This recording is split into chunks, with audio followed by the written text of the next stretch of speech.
મગી જયશ્રીબેન લક્ષ્મણભાઈ છે. હું ધોરણ 7માં અભ્યાસ કરું છું. વક્તૃત્વ બેટી બચાવો બેટી ભણાવો.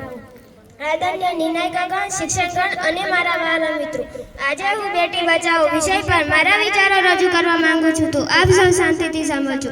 એક કહેવત છે કે દીકરી વહાલનો દરિયો છે, પરંતુ દુઃખની વાત એ છે કે આજે પણ આપણા સમાજમાં દીકરીઓને દીકરા સમાન દરજ્જો આપવામાં આવતો નથી.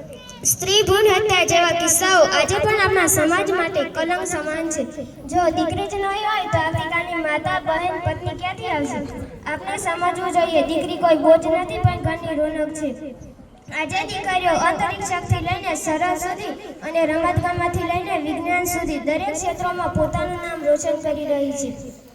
જો આપણે ખરેખર દેશનો વિકાસ કરવો હોય તો દીકરીઓને બચાવવી પડશે અને તેમને પૂરતું શિક્ષણ આપવું પડશે. દીકરી ભણશે તો જ બેકુળ થાશે. ચાલો આજે આપણે સૌ સાથે મળીને શપથ લઈએ કે દીકરીઓને સન્માન આપીશું, તેમને ગર્ભમાં નહીં મારીએ અને ભણાવી ગણાવીને આત્મનિર્ભર બનાવીશું. દીકરી છે તો કાલ છે, દીકરી વિના બધું હેરાન છે. અસ્તુ. જય હિન્દ, જય ભારત.